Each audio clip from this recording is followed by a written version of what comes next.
This is the complete Super Bowl ad showdown. All the spots, all the stats, all in one place. Today, I'm going to rank every Super Bowl commercial from 2025, comparing my results to the USA Today ad meter and other official rankings, and give some insight on which brands crushed it and which ones crashed and burned. Super Bowl 59, or as my 7-year-old likes to call it, Super Bowl licks, has come and gone, leaving us with a fresh batch of commercials for our viewing pleasure. I'm the human version of Monday. In over 2 decades of creative advertising, I have watched trends rise and fall as brands battle for the biggest audience of the year. Even as social media drives marketing today, this one live event still dominates, commanding a record-breaking $8 million for just 30 seconds of airtime this year. Are you kidding? So, here are the rules of the game. I'll break down all the commercials into tiers based on my gut reaction and opinions, with an emphasis on the creative. I want to give you guys all the stats, so alongside my tiers, all the official ranks for the commercials will be shown. The first, the USA Today ad meter, the coveted gold standard when ranking commercials over the years. Adweek's champ of champs. I'll also include the ranks for online chatter, viewer engagement, and emotional response. And lastly, a chop score from my own weighted scoring system I've created. This is an exhaustive list of traits that I've identified over the years that tend to lead to successful big game campaigns. If you want a deep dive on how it works, let me know in the comments. I kept my blinders on social media and refrained from watching any of the ads before they played live during the game, as that's the way that most viewers experience them. We're basing this solely on the merits of the commercial that was shown during the Super Bowl. So that includes no teaser campaigns, no extended versions, and no social rollouts. Buckle up. We have got a ton of commercials to get through. So if you're like me, double that playback speed and let's dive in. So the first tier is legendary, and this means we will be probably talking about this commercial for years to come. Next on the list, best of 2025. These are the A-listers. Good but forgettable. They did a great job playing their role. We probably won't remember them unless somebody brings it up and we go, oh yeah, I remember that commercial. Nah, fam. At the end of the day, it really missed the mark. And then trash burning cash. Once again, these are all my own opinions. Take them for what they are. I'm doing these in alphabetical order. First up, AngelSoft, big game Potty-tunity. It did exactly what it came to do, and that was to spend $8 million to remind us to go try to use the bathroom within 30 seconds. Get off the couch and go to the bathroom. A day after the Super Bowl, I asked both of my sons what was the brand, and they both remembered AngelSoft. So they did something right with the branding. For that, I'm going to put it in the good but forgettable. Next up, Booking.com. Get your stay ridiculously right. I'm not sure if the Muppets are still worth the cost to use their IP. Got anything more boutique? This one felt a little bit all over the place because the writing went from the Muppets and then we were following the humans and then we were following the Muppets, so it felt a little jumbled. The jokes were okay. The situations and narration were written pretty well. So I will put this in good but forgettable. Next up, Bosch. The more you Bosch. This one felt really random with Antonio Banderas. You may know me as Antonio Banderas. And a Randy Savage lookalike mixed together. The writing, the setup, all was a disconnected mess. I feel like Antonio Banderas. If going for nameplate here, I would have added someone else and added some conflict. It could have been Chris Bosch, Jason Boschman, Daniel Bosch 2.0, Bosch Spice, Alec Boschwin. I mean, come on. All right, that said, I am putting Bosch in the nah fam category. All right, next one up, Bud Light, Big Men on Cul-De-Sac. Cul-De-Sac's pop. This one had some really good cameos in writing. It had a great premise. With that said, I think the edit missed some punches. And honestly, I felt like there was probably too much to be able to fit this into a 30, but I felt like the 60 felt like it was a little bit long with the pacing. So, Bud Light, I am going to give them best of 2025. Now, does this have the same feel and love that the old Bud Light commercials had? No, but they did a great job of the cameos and making it fun and making it entertaining and something that you want to keep watching and see what happens. Next up, Budweiser, first delivery. Still too little, buddy. This is the first one where I really went against the grain. This is the USA Today ad meter winner, so you would think I would have it very high. I know that they have a very relevant IP when it comes to the Clydesdales, and they always find a good way to create a nice story around it. But for me personally, I feel like the Clydesdales trope is just kind of, I don't know, stale. They do reinvent it in a good way, but I definitely didn't think it was the #1 commercial of the night. So I am on the edge here. I don't know if I want to put it in best of 2025 or good but forgettable. I think for now, I will put it in best of 2025, but it's right on the cusp and I may end up moving it depending on what we do as we go through this list. Next up, You Got Cirkul from Cirkul. This one stars Adam Devine, and I think what he did in this works. Yeah, of course. But the spot does not. No. It opened well, it had a pretty decent setup, and then it just kind of went off the rails a little bit. It got cheesy. It felt a little recycled and stale, and honestly, the ending left me a bit lost. We didn't have a really clear call to action other than go check your front porch to see if a circle showed up. I think I'm gonna have to put circle in the nah, fam. Shot well. All right, Coffee Mate, Phone Diva.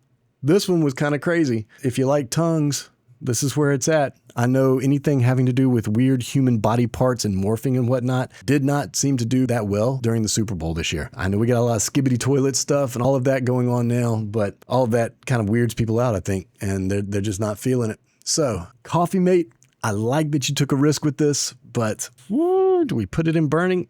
No, I think it still has enough of a reach. Nope. We're going to put this thing in trash, burning cash, baby. Let's go.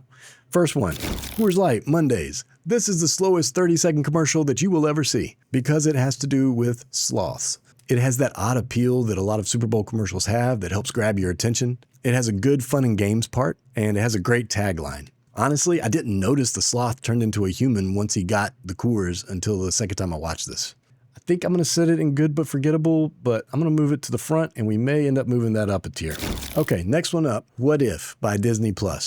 Woo, Disney, what if you didn't spend $8 million on this commercial? Woof. You gotta be freaking kidding me. In all seriousness, the idea was solid, but the execution lacked, in my opinion. The tone of it was just off. It was this weird tonal mix of showing Frozen and then showing a bunch of murdered bodies while the narrator says, and the best part was people did get murdered in this building, or whatever they said. For me, this one missed. I'm just going to put this as a nah, fam. All right, DoorDash, DashPass Math. Man, I was rooting for this one. I am a fan of Nate Bargatze, whatever it is. The premise was solid, but then each joke just kind of missed. The main gripe I have here is when a brand pushes something but shines a light on its weakness. I don't know about you guys, but DoorDash is like a luxury that we don't really use that much. And when we do, we realize we're paying 2 to 3 times what we would pay if we just went and got it ourselves. So to have the main character trying to explain to Nate throughout the commercial that he needs to stop spending with the tagline, give yourself the luxury of savings, at best, that's confusing.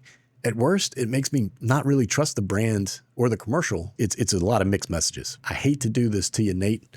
This is on the edge. Yeah, we'll just put it in nah, fam for now. Next up, Doritos Abduction for the Bold. Okay, the things I like about this one. It was a great setup. It has killer visual effects. They did a good job with the sound design. The issues I have is I felt like it sagged in the middle and then it wasn't that great of a payoff at the end. It's amazing what they were able to accomplish as a crowdsourced commercial. With that said, I think it's good, but forgettable. I'll put you ahead of AngelSoft. Let's do that. All right, next up, Dove, These Legs. This one was very simple. It was an effective use of the visuals, and I love how they didn't use narration here, and they just used the Foley sound of the little girl running and laughing. So, Dove, These Legs, I'm going to put you in the best of 2025. All right, next up, Dunkin, DunKings 2. This is a follow-up to the successful commercial last year. I know my Boston brethren are going to hate me for this, but because of the amount they had to spend on it, this one might be the worst commercial of 2025. DunKings, I'm about to get roasted. This thing was an absolute mess. It was all over the place. The story followed way too many arcs. They tried to fit in way too many cameos, and they were all pretty poorly used. For instance, I absolutely love Jeremy Strong from Succession, but I didn't recognize him in that moment just by his name on the door. And so I had no idea who was coming out of the coffee, and it just felt really random. And I know Dunkin doesn't want to get sued, but I am sure some of the viewers didn't catch the Starbucks reference the first time. I wasn't that big of a fan of the original DunKings ad, but at least that one had a little bit of setup and structure, which allows the one-liners to play. Where this one, I don't understand the Battle of the Bands setup from the jump. So as a whole, it just felt like a massive mess. Sounds like what's in my garbage disposal. See you, coach. Because of the amount of money you had to spend, have to do it. All right, next up, Duracell. Brady Reboost. So I think this one had a pretty good concept. As a whole, I like the idea of being the official battery that runs Tom Brady. With that said, I felt like the pacing was slow and it probably could have fit into a 15, but it felt like they kind of stretched it to a 30, and I think that held it back. Tom, are you okay? Why does everyone keep asking me that since the roast? I'm going to put it in good but forgettable. FanDuel, Kick of Destiny 3. A 30-second results announcement video showing Eli beating Peyton Manning in the Kick of Destiny 3. FanDuel has run 3 of these now, so it must be okay for them, but from a creative standpoint, this is trash burning cash. All right, next up, FCAS, No Reason to Hate. I hate you because we're from different neighborhoods. I hate you because you look different. This one featured Snoop Dogg and Tom Brady. I think Snoop killed it. I think Tom Brady did okay. I believe this is a very important message in our current climate that needs to be heard by a lot of people. With that said, I'm not sure if a 30-second commercial during the Super Bowl sandwich between action and comedy and people eating snacks and having a good time and celebrating together, I'm not really sure if this is the best place for it. I think it had a tough hill to climb. It wasn't anything remarkable. It was some good writing, had a good script to it. I didn't really love the stinger, the button at the end. I hate to put a good message here, but I'm gonna have to go with nah, fam. All right, next up, The Big Reward by Fetch. This has no rewatchability. It only served the main purpose, and that was they wanted everyone to download the app, try to win $10,000 per second, as they gave out $1.2 million. As a Super Bowl commercial goes, it's trash. But a lot of people needed that $10,000, and I am guessing they probably had about 1 million or more sign up. And I'm not sure what that's going to equate to when it comes to their numbers they need to show. But because of that, I think it served the purpose that they wanted it to, and that was not to entertain as much as it was to be able to get a bunch of information from a whole bunch of people and get a whole bunch of downloads to their app. So there's power in that. So I'm gonna have to put it up here with the Nah fam. Next up, we've got Walter Goggins starring in GoDaddy Act Like You Know. They don't belong on your noggins. I think Walter Goggins was probably not the right cast, even though I do like him in a lot of HBO things I've watched. I just don't think he was a big enough name for this, and maybe that's what they were trying to do. I think the premise was a little bit detached from GoDaddy. I don't think it really pointed back to GoDaddy as much as they probably would want it to. It had a couple of good one-liners in it, but nothing more than a chuckle. So I'm gonna put this one on Nah fam. High up, but Nah fam. All right, Google Dream Job. So Google Dream Job, I think they did a really good job of trying to pull on the heartstrings. And as a father, I could feel a lot of what that dad was going through. I love how they paralleled a lot of the different things that happen as a stay-at-home dad with what he would be going into a job interview with. But at the same time, to me, that part just didn't feel that believable. So I'm going to go with good but forgettable. And on the back end of that. Okay, next up, Haagen-Dazs. Not so fast, not so furious. I love the juxtaposition here, taking something that is known for being very fast and showing them in the slower part of life when they're enjoying Haagen-Dazs ice cream. So I think the setup and the idea was smart. For me, this one felt like it was a little bit phoned in. What? To have that kind of opportunity to work with that kind of IP and the nostalgia of everybody that remembers everything from Fast and the Furious, I think there was a lot more meat left on that bone that they could have used. So with that, shot well. I'm just going to put it at the back of good but forgettable. Okay, this one comes from He Gets Us, and this one is called What is Greatness? And I'll tell you what is not greatness, and that is this 60-second glorified slideshow. The greatest thing of this entire commercial is Johnny Cash. I'm guessing their main goal is to spread the gospel by spending close to $16 million for 60 seconds. I think there might have been a better use of that money than to run an ad and a 60-second ad in the Super Bowl. But I'm here to speak about the creative.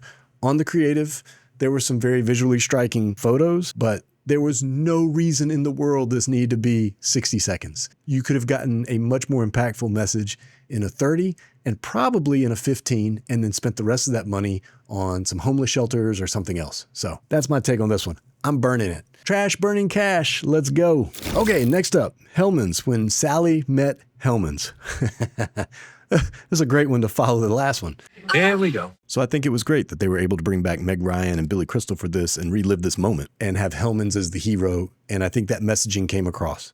I think a lot of older generations got a laugh out of this because I think you had to have seen When Harry Met Sally for this to hit. Add that as a sandwich. I think for younger generations, I don't think it hit at all until maybe when Sydney Sweeney delivered the final line with her cameo. So with that said, I don't know. This is tough. This is tough. I'm gonna put it at the end of good but forgettable. I always like nostalgic things like that, but maybe it's just people 40 and older that they're trying to sell Hellmann's to. So maybe they just nailed the demographic. All right, next up, Unidentified Frying Object by HexClad Cookware. This was a 30 that featured Gordon Ramsay. I think the idea made sense on paper, but I think Gordon Ramsay deserves a little bit better use of his persona than this. But my biggest gripe with this one is HexClad Cookware, to my knowledge, is not really that big of a household name. And I think they really dropped the ball when it came to brand awareness. Because if you had given me 100 choices, I don't think I've been able to tell you who spent $8 million plus on top of the production, on top of the cameos of Gordon Ramsay. And of course, Pete Davidson popping up out of nowhere. Hey, what's up, dude? You're an alien? All famous people are aliens. I'm not. I meant like really famous people. I think that was pretty funny when it came to him being an alien. Gave me some Men in Black vibes a little bit there. But all in all, it just kind of felt disjointed and whatnot. I'll put it high up on nothing. Next up, Sick of the System by Hims and Hers. This was a 60. So the good. I think it used motion graphics and found footage really, really well. I like the music cue that they use, the This Is America music cue. So I think it really comes back to what are the brands trying to pull off by being featured on the Super Bowl. The night of the Super Bowl, when everyone is kind of allowing themselves to splurge, I don't know if being reminded that you need to take a medication for your obesity is going to probably hit the way you want it to, but it's not my money. So with that said, I think for what it was, yeah, I'm going to put it high up on nah, fam. Next up, Homes.com, not saying we're the best. So the whole premise of this is a meeting saying that we're number one, but we can't say we're number one. That to me just kind of feels like this whole meta, lazy attempt at writing something. So I felt like the concept was pretty weak on this one, but Morgan Freeman and his cameo came in and saved it. And some of the writing, some of the one-liners where they had the jumbling of the words and then the whole Spanish thing, I felt like played very well. Homes.com es el mejor. And these two actors must track really well or just have a crazy long contract for Homes.com to keep making these types of commercials for this long. But I'm feeling some fatigue towards their characters in these commercials. You know, I'll put this one as good but forgettable. I gotta put it in front of Angel Soft. Yep, there we go. Good but forgettable, and mainly on the back of Morgan Freeman. That said, next on the list, Homes.com, and this one is called Still Not Saying We're the Best. This was the follow-up that came later in the Super Bowl. To be such a lazy concept, in my opinion, I don't understand why in the world they made a part 2. Like, if you're going to do a sequel, the first one better be a banger, or you better bring it and bring something crazy original with it. It was pretty much the exact same location, setup. The follow-up to me was a waste of money. And so honestly, other than their exposure, you know what? I'm gonna put that thing up here. Let's go. You know what? I'm gonna give Foam Diva the spot ahead of it. Should never have made the second one. Instacart, we're here. This one definitely felt like a Super Bowl commercial. You could tell it had a crazy budget and visuals. Now, my one takeaway from the first time I watched it, which was during the Super Bowl, was that showing other brands and so many of them in this big montage, I'm on a port. really caused a bit of confusion. What brand was this commercial for? Because you go through 2/3 of it enjoying the visuals and all the throwbacks, and then it does bring itself together at the end, but your mind is still catching up with everything that you just saw without any reference to Instacart leading up to that. But this one had the feels of a Super Bowl commercial, and they spent a ton of money on this, and you could tell they spent a ton of time on this. So I love the effort.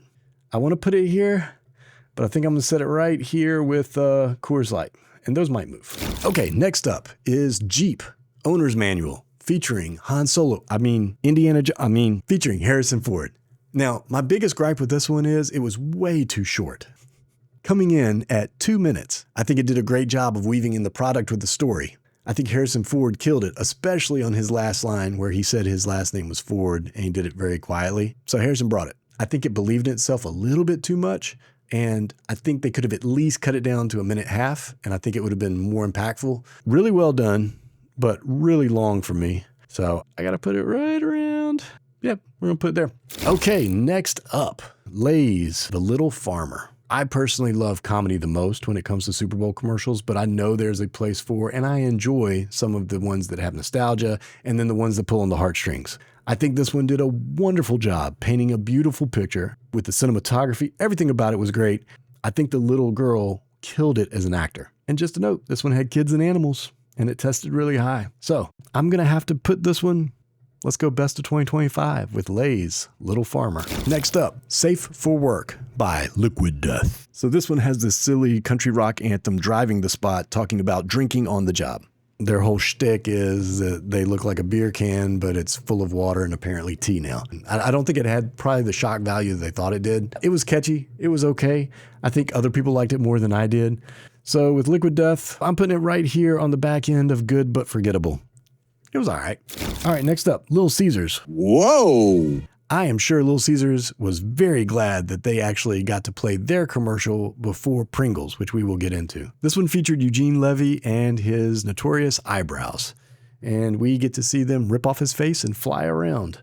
It was whimsical. It was crazy. It was a little bit off. And, you know, that kind of stuff sticks out during a Super Bowl. I think it had some decent gags in it. See, this is tough because after seeing the Little Caesars one and after seeing Pringles, it's really hard to separate them, and I think they cannibalized each other. But with that said, I will end up just putting this one, you know what, I'm going to put it right here behind Jeep Owner's Manual. Michelob Ultra, the Ultra Hustle. I smell ultra. This was a 60 that I think had a great premise and setup. Would you consider playing us? For the ultras. Pickleball, something that's very relevant with a lot of people today. To me personally though, and it may have just been more in the edit, and I think it was a little bit in the production, but I feel like the middle just really sagged. We didn't build towards a climax. Even though I know it was written that way, it just didn't feel that way.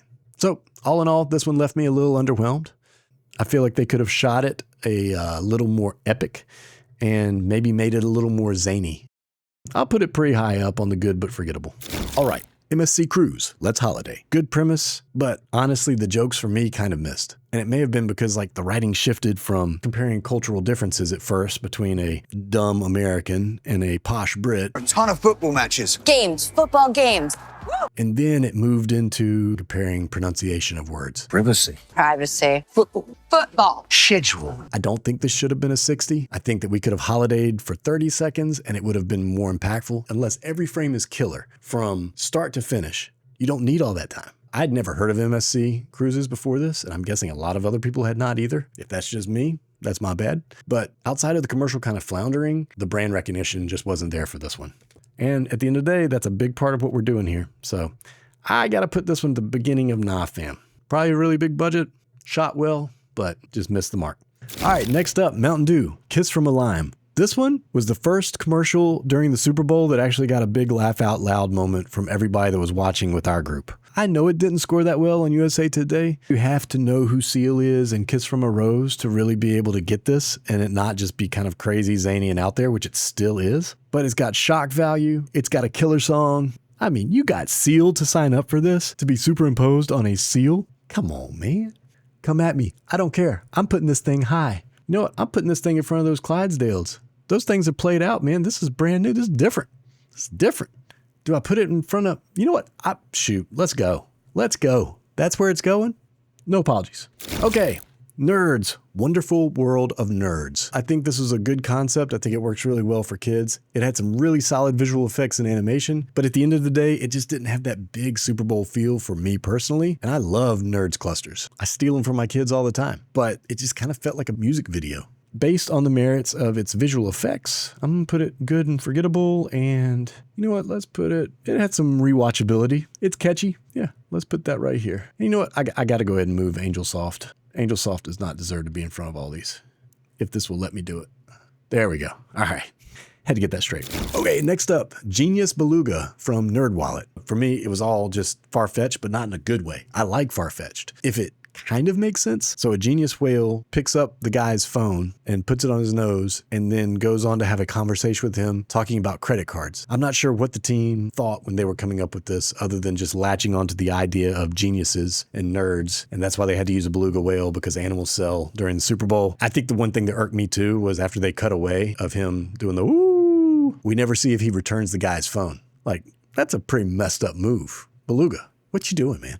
At least slap the guy's phone back up to him or something. Class. Have some class. That said, NerdWallet, I'm putting you down here, buddy. Nah, I'm gonna put the Pete Davidson thing in front of it. Boom. We're putting you right there. Deal with it. Okay, next up, NFL Flag 50. Think fast. You think fast.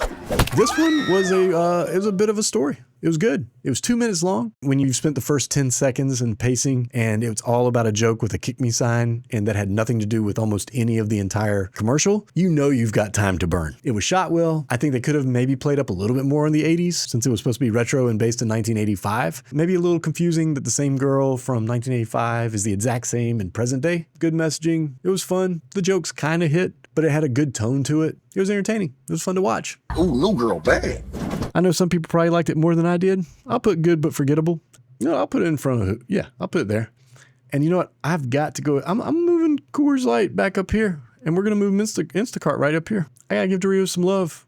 We're going to move you in front of the Michelob Ultra. Okay, now that we've reshuffled some of the stuff, here we go. The next one up, NFL Somebody. I am somebody.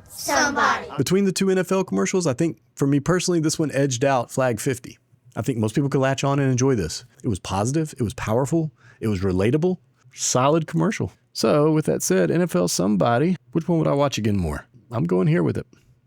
We are getting closer to the end. We are more than halfway done. Okay, next up, Nike, So Win. This one was edited well, it was on brand, great use of the music and visuals. This ad shined a spotlight on women's sports. Cinematography was on point and it mixed really well with the found footage. You know, this spot wasn't geared for me, but solid commercial all around. Just because I feel like I've seen this ad before from Nike just in different ways, I'm not putting best of 2025. I'm going to put good and forgettable. Your Attention Please by Novartis.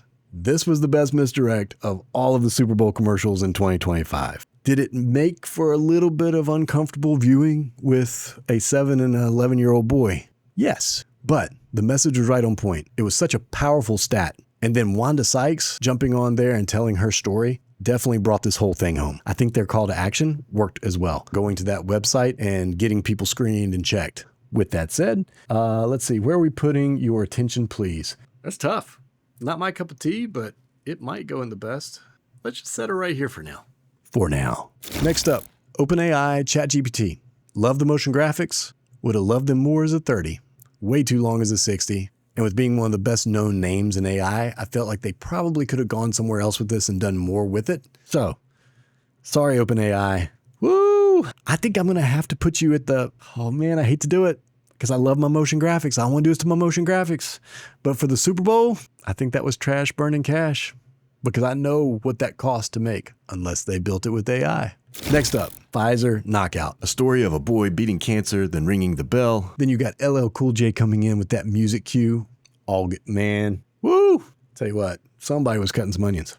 Yeah, this one got to me. I don't even know if I would have changed tones and changed the music cue up. I would have ended on those motion graphics like halfway through and been done with a 30. They extended it on. It was nice to see the embrace with his mom and dad at home, and he finally made it home. I understand the symbolism and the reasons there. Side note, why was his mom waiting for him at home and not experiencing him on a parade of thousands of people? Anyway, I dug this one. I dug this one a lot. I've watched it 2 or 3 times since. I don't know if I would go as far as legendary, although I may reference this one in the future. Yeah, let's put it up here. I am so happy to see Pfizer take this type of creative stance to hit something so emotional and something that hits so deep for humans. I think they did an amazing job with this commercial. Well done. All right, next up, Poppy Soda Thoughts. I know I'm sounding like a broken record here. This one should have been a 30. You could tell this commercial was definitely positioned more towards women. Cinematography, solid. Really liked it. Get a Poppy. Get a Poppy. Get a Poppy.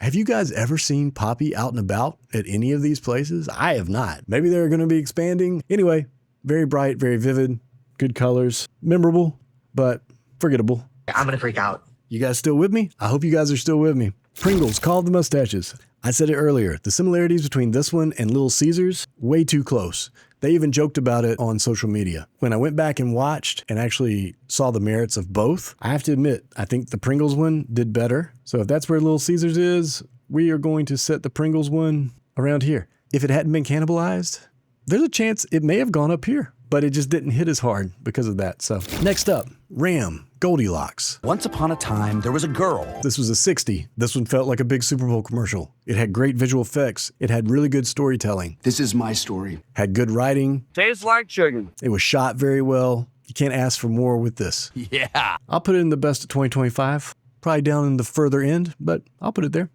Next up, Ray-Ban Meta. Hey Meta, who eats art? So I think this one shows that my system is flawed. What? Because in my system, this one was up near like 15. I do not think it was that good of a commercial. I think the setup was pretty good. That's a $6.2 million banana. Are you kidding? But then the payoff was not there for me. On my first watch with those glasses on, I didn't recognize Chris Pratt. Very forgettable, but spent a ton of money. So I'm going to put that thing in good but forgettable. Move it down. At least Angel Soft should be at the end. Next up, the second commercial of the night from Ray-Ban Meta, The Artist. Pratt and Hemsworth are back having fun together. They give us a glimpse of what the product actually does in this one, but it's kind of boring throughout until the final joke. Honestly, I felt like this was a waste of their A-list talent, and it was pretty lazy writing. This one definitely felt more like an afterthought in comparison to the other commercial. Because of that and what they spent on this A-list talent, this one, trash burning cash. Okay, next up, Reese's. The setup for this one was very much Super Bowl worthy, and then it fizzled. Part of it, I think, was the editing. The 2 breaks in action for the narrator to come back in and yell at us to not eat lava, but to eat chocolate lava and just beat that home. The back end of this one, it kept setting up and kept building a little bit, but then it just never went where I was hoping it would go. So it was disappointing because I felt like it had potential. So I'm putting this in the nah fam. Ritz Salty Club, another one with great potential. This one had some really good lines in it. The problem is all this one had were lines. Like nothing really happened. If they could have taken that saltiness and pointed it towards an actual character and not just towards inanimate objects, or had some action happen, I think it would have pushed this one much further. Setup, idea, all of it was great, but then I just think it fell flat in the writing and the concept and where they went with it. So just because I love these salty people, I'll put it in here with good but forgettable. All right, next one, Rocket, Own the Dream. Country Roads shines, as always. The imagery is really good, and it's got a really solid tagline. It hits you in the feels. They even started throwing military people in there. You know, just kind of kept building. Like how many visuals can I show you to make you feel a certain way? Everybody needs a home. Everybody wants a home. But I don't know, something about it, it didn't really like connect me to the brand. Maybe I'm cynical with the current climate and the pricing, worried about my kids being able to afford a home one day. Really good spot, but I felt like there was a disconnect with the brand. And it wasn't the brand's fault, really. Maybe situationally. I don't know. It was good. Sure. Matthew McConaughey and Woody Harrelson team up for Dining Al Fiasco by Salesforce. Their performances were fine. It's the premise of this ad that missed. It's absurd. The booking app I used didn't have Agent Force, so an AI agent didn't know to move my reservations inside or know what I like to eat, which is not that. McConaughey sits in a pouring rainstorm, blames it on AI, continues to sit there, receives the wrong food. None of it makes any sense. For all of the money and the actors that were involved in this, it is a huge miss for me. So it's going in, nah fam. The second spot by Salesforce, Gate Expectations. This one also has McConaughey and Woody in it. Both of them, once again, do okay. Although this one is a little more grounded in reality than the last spot, just the idea that AI has sent him on this course and that he can't think for himself or do for himself. Just the creative as a whole, I think, missed. Shot well, but yep, this one has to be nah fam as well. You got an app for that, dude. A tale as old as websites, Squarespace. Somehow they made this 30-second commercial feel like a 60. And I think, honestly, this would have played better as a 15. Laptops are getting slung around like newspapers. It's a solid gag. But then at the 20-second mark, man, did this thing lose its way. He's randomly floating over the ocean. I don't know. It was almost like they ran out of steam. Like, how do we fill the last 10 seconds? I think it's just showing it's really hard to make something creative and something catchy that's selling a digital asset like GoDaddy or Squarespace. I got to put it in the nah fam. Where's my GoDaddy? I actually like Goggins a little bit better than this one. So beautifully shot, but fell flat.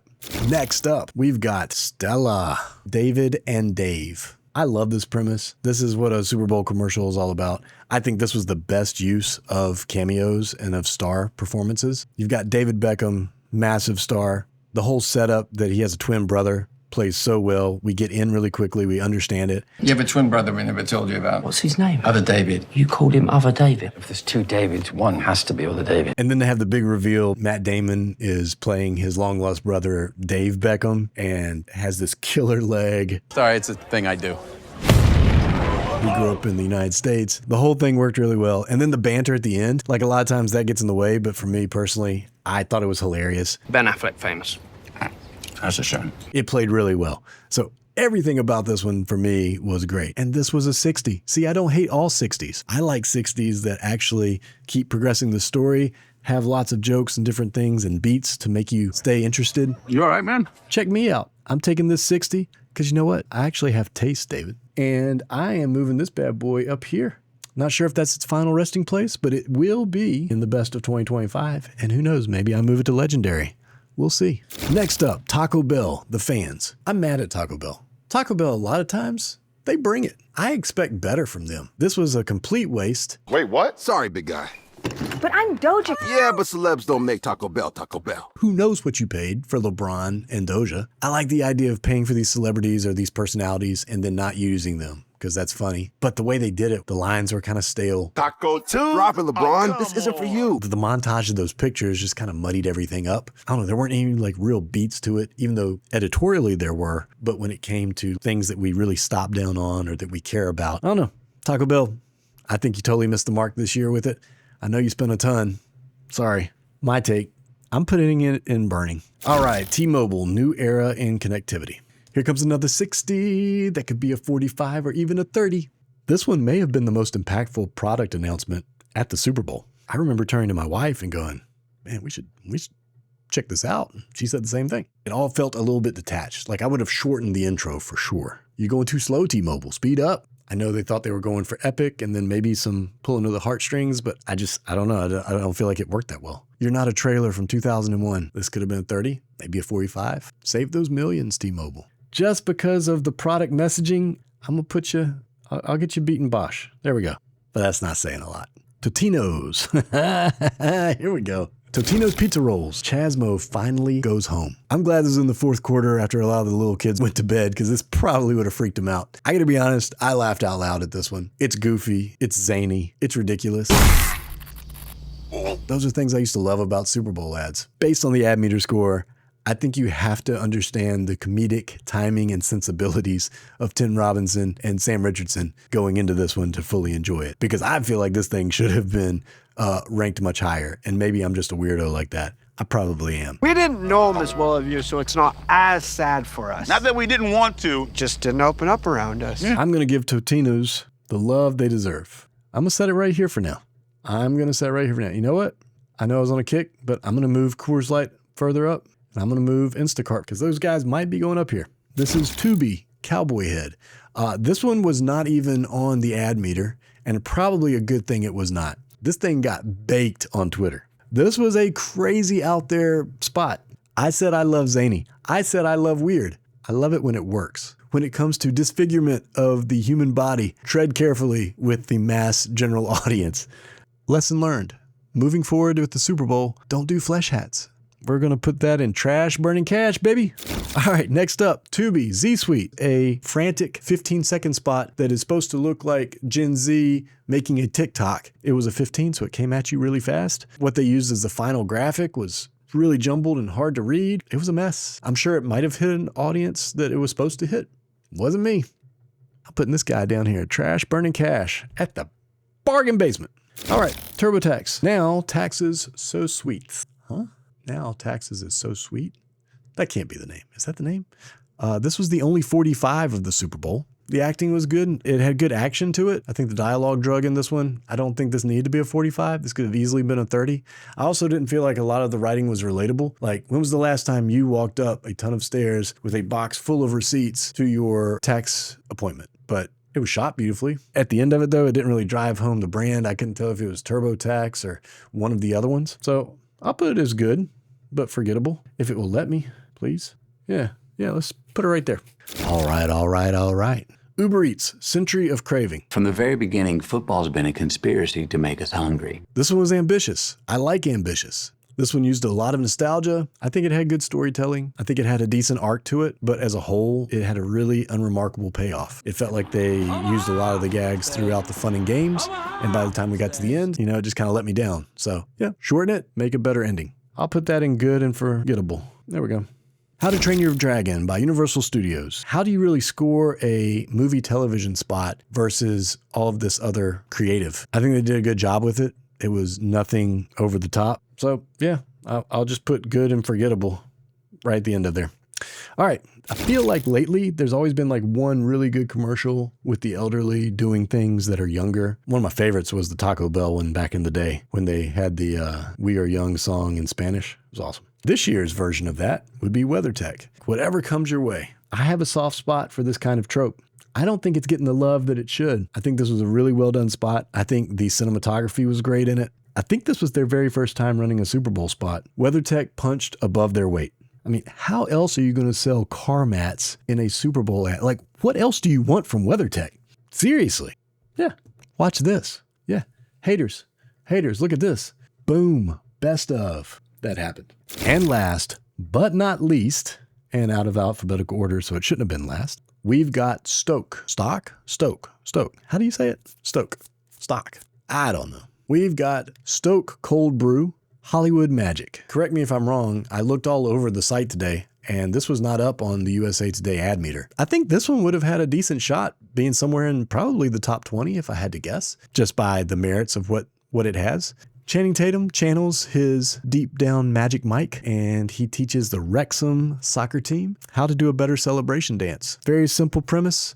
Channing comes out there a little zesty, does his thing, male bonding. Does it sell coffee?